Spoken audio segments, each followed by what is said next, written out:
ಇದು ಗೌರಿ ಹುಣ್ಣಿಮೆಯ ಬೆಳದಿಂಗಳು ಹುಟ್ಟದ mini vlog. ನಮ್ಮ ಮನೆ ಸಮೀಪನ ಸ್ಟೇಡಿಯಂ ಐತ್ರಿ. ಅಲ್ಲೇ ನಮ್ಮ ಅಪ್ಪಾಜಿ ಮತ್ತು ಅವ್ರ ಫ್ರೆಂಡ್ಸ್ ಎಲ್ಲ ವಾಕಿಂಗ್ ಹೋಗ್ತಾರೆ. ಅವರೆಲ್ಲ ಈ ಹುಣ್ಣಿಮೆಯ ಬೆಳದಿಂಗಳು ತುಂಬ ವಿಶೇಷವಾದದ್ದಂತ ಹೇಳಿ ಎಲ್ಲರೂ ಸೇರ್ಕೊಂಡು ಬೆಳದಿಂಗಳು ಊಟ ಮಾಡೋಣ ಅಂತ ಪ್ಲ್ಯಾನ್ ಮಾಡಿ ಎಲ್ಲ ಅರೇಂಜ್ಮೆಂಟ್ಸ್ ಮಾಡಿದ್ರು. ಎಲ್ಲರೂ ಅವ್ರ ಫ್ಯಾಮಿಲಿ ಸಮೇತ ಬಂದಿದ್ದರು. ಆಲ್ಮೋಸ್ಟ್ 150 ಜನ ಸೇರಿದ್ವಿ ನೋಡ್ರಿ. ಹಂಗೆ ಸ್ವಲ್ಪ ಜನ ಸೇರ್ಸ್ ಹಾಡಾಡಿದ್ರು.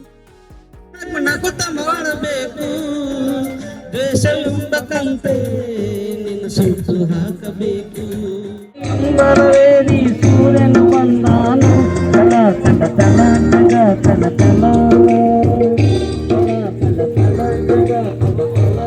ಹಂಗೆ ಕ್ಯಾಂಪ್ ಫೈರ್ ಹಚ್ಚಿದ್ರು. ಆ ಚಂದ್ರನ ಬೆಳದಿಂಗಳಲ್ಲಿ ಮ್ಯೂಸಿಕ್ ಕೇಳ್ಕೊಂಡು ಎಲ್ಲರೂ ಸೇರಿ ಊಟ ಮಾಡಿದ್ವಿ. ನಂಗಂತೂ ಭಾಳ ಖುಷಿ ಆಯ್ತು ನೋಡ್ರಿ. ಈ ಕ್ಷಣಗಳೆಲ್ಲ ಸಿಹಿ ನೆನಪುಗಳಾಗಿ ಉಳಿತಾವ. ಇವಾಗ ಈ ಥರ ಬೆಳದಿಂಗಳು ಊಟ ಮಾಡೋದು ಭಾಳ ಕಡಿಮೆ ಆಗೈತೆ ನೋಡ್ರಿ. ನೀವೆಲ್ಲರೂ ಹಬ್ಬ, ಜಾತ್ರೆ ಅಥವಾ ಯಾವುದಾದ್ರೂ ಫಂಕ್ಷನಿಗೆ ಸೇರಿದಾಗ ಕಡಿಕ ಮ್ಯಾಳ್ಗೆ ಮ್ಯಾಗರೆ ಕುಂತು ಎಲ್ಲರೂ ಸೇರಿ ಊಟ ಮಾಡಿರಿ.